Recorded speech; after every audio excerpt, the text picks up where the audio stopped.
I feel many emotions when it comes to this situation with Pyrocynical. I feel disappointed. I feel lied to. And not to be over dramatic, but I also feel heartbroken. Hey guys, gals, and non binary pals. As you saw from the title, yes, I was a former fan of Pyrocynicals. And I don't just say an average fan who may watch a few videos here and there. I will go on record to say that Pyrocynical was my second favorite YouTuber. I had his notification bell on. I watched all of his videos. I went back and watched all the old ones. He really was someone who inspired me to kind of take a step into the commentary scene, as well as like with the way he approached his content. He put his jokes in there that was more to the video game audience, and just he was quirky, and it was just something that I really admired and took a lot of inspiration from.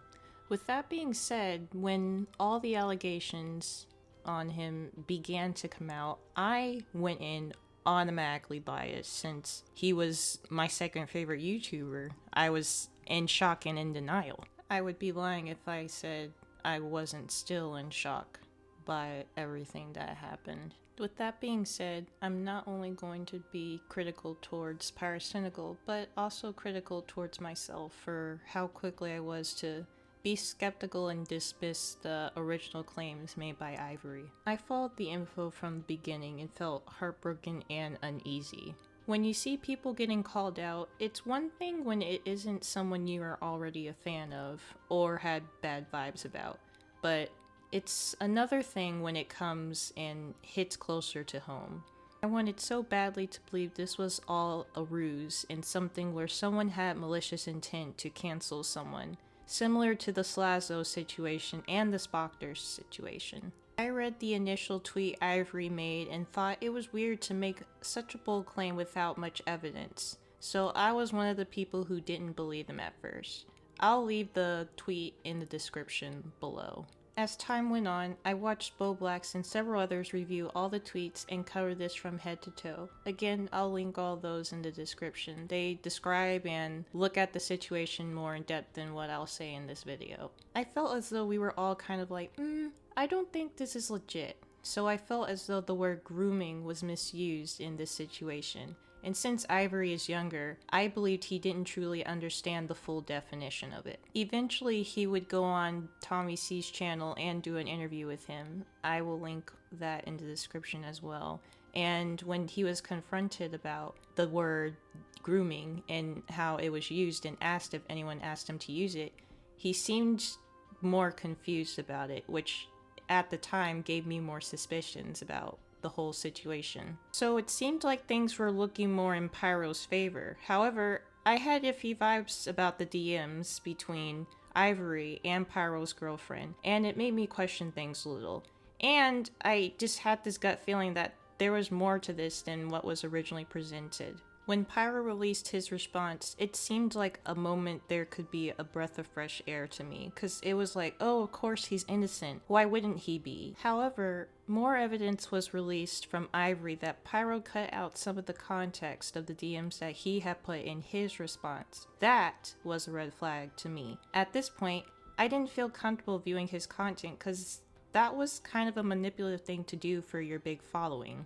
Then I watched Turkey Tom's video and was like, I don't know what to think anymore, but still had the slightest bit of hope that maybe, just maybe, that Pyro could get a better response and explain things, but that wasn't the case. Turkey Tom made a document about all the additional evidence that Ivory had not shared yet, but it pointed more in Pyro's direction.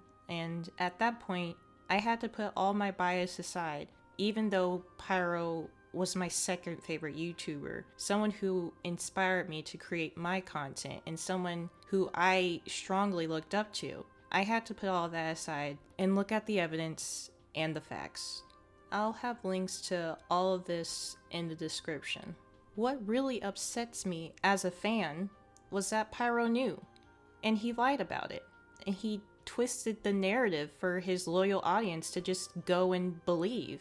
Looking back at it now, it just didn't even seem like he took it seriously. He starts the post with saying, "Hey gamers," which at the time I said, "Oh, that's just him. That's just how he is." But looking back at it now, it's just really heartbreaking with the way he approached the situation when he had the opportunity to tell the truth and to be mature about it. Also, the fact that him and his girlfriend knew Ivory personally, to me, honestly makes this a whole lot worse. At first, I was like, well, why didn't they settle this privately? But you know what? Now I know why. The fact that Pyro lied and had a chance to tell the truth really tells us more about his character. I can't help but to feel actually a little stupid that I automatically took Pyro's side and stuck with it for so long. If Ivory ever does get a chance to see this, I just want to personally say that I'm sorry that I was blinded by my own bias. It takes so much guts to do what you did, and I commend you for standing your ground. If you are a fan of Pyro and still have a strong bias, I'm not here to tell you to unfollow him or anything.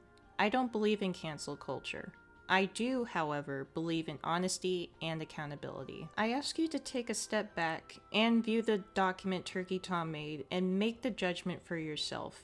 I believe this goes further beyond roleplay. I know when I was young and I roleplayed, like romantic kind of things with other people, sometimes I would get attached to the said person beyond the roleplay. So in this case, Ivory being the minor in this situation, I feel as though the same happened to him. So I don't like the argument that, well, it's just roleplay and he put himself in that situation and he could have said no.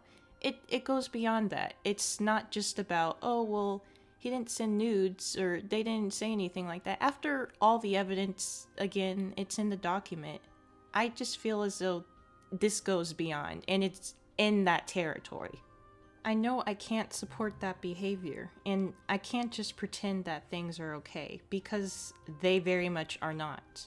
And if there's any little inkling that Pyro may see this, which I highly doubt, but if he does happen to come across this video, I just want to say, Pyro, as a former dedicated fan, I'm very disappointed in you. I trusted you. I looked up to you and your content. I really hope that you can come clean and address this appropriately and give the apologies that are due.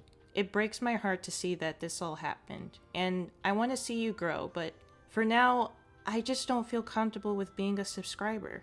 I ask that you take accountability and be the adult in this situation. No jokes, no pettiness, no more lies. I just ask that you be open and honest with your audience, because I feel like you owe that to us, and you owe that to Ivory. I really hope that one day I can get to that point where I trust you enough to be a supporter of you yet again, because I don't want to give up on you. I'm sure that many of your subscribers don't want to give up on you. But for now, I just feel like the way that this was handled, it showed me your true colors. Your current colors, rather. And I hope that these colors aren't permanent for you. I'd like to reiterate that this video isn't meant to be hateful or spiteful. It's just me sharing my thoughts as a former diehard fan. How heartbreaking this all was to me. And I just know if I'm dealing with this, then many others are as well. And I just want people to understand how much their actions affect their fans. It really does leave a bad taste in our mouths. And I just don't think it's right to excuse that behavior. If you are going to be a fan of somebody, you want to see them succeed, you want to see them grow, but you don't want to excuse bad behavior. And I'm not going to sit here and excuse his behavior. And after everything else that happened, I can't support that behavior. So with that being said, I hope that you guys got a little bit of a former fan's perspective on everything.